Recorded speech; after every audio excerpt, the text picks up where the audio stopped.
Hello guys, நம்ம ஃபார்ம்ல guppies breed ஆகுதோ இல்லை, இந்த மாதிரி ஸ்னெயில்ஸ் நல்லாவே ப்ரீட் ஆகிட்டு இருக்கு. இந்த ஸ்னெயில்ஸ்னால நம்ம ஃபார்முக்கு என்ன பிரச்சனைனா, ஃபிஷ் போகிற வேஸ்ட்டோட சேர்த்து இந்த ஸ்னெயில்ஸ் போகிற வேஸ்ட்டும் கிட்டத்தட்ட அதிகமாகவே ஆகிட்டு இருக்கு. இந்த வேஸ்ட்லாம் சேர்ந்து என்னன்னு கேட்டிங்கன்னா, நம்ம ஃப்ரிட்ஜ் பாக்ஸோட வாட்டர் கண்டிஷனை சடனாக சேஞ்ச் பண்ணுது. நானும் எவ்வளவு முடியுதோ அந்த அளவுக்கு கையிலே எடுத்து எல்லா செல்ஸையும் எடுத்து வெளியில் தூக்கி போட்டேன். ஆனால் ஒவ்வொரு செல்ஸும் கீழே லட்சக்கணக்கான முட்டைகளை இட்டுட்டு போயிருக்கு. இந்த மாதிரி ஓவர் ப்ரீட் ஆகி நம்ம தொட்டியே நாசம் பண்ணுற ஸ்னெயில்ஸ்லாம் எங்கேருந்து வந்து பார்த்தீங்கன்னா, நம்ம அக்வேரியம்லேருந்து வாங்கிட்டு வந்த ஃபாக்ஸ் டெயிலில் தான் இருந்து வந்துச்சு. நம்ம நண்பர்கள் சிலர் சொன்னாங்க.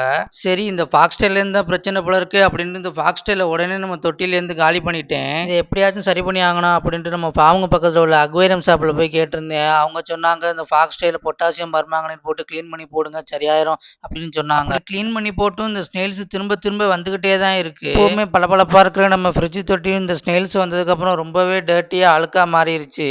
இந்த வீடியோ பார்க்குற உங்களில் யாருக்காவது இந்த ஸ்னெயில்ஸ்லாம் எப்படி காலி பண்ணுறது அப்படின்னு ஐடியா தெரிஞ்சால் மறக்காம கமெண்ட்டை சொல்லிட்டு போங்க. அப்புறம் கடைசியாக ஒன்று சொல்லிக்கிறேன், நீங்கள் கொடுக்குற சப்போர்ட்னால தான் நான் அடுத்தடுத்த வீடியோ போட முடியுது. அதனால நம்ம சேனலை மறக்காமல் ஃபாலோ அண்ட் சப்ஸ்கிரைப் பண்ணிட்டு போங்க.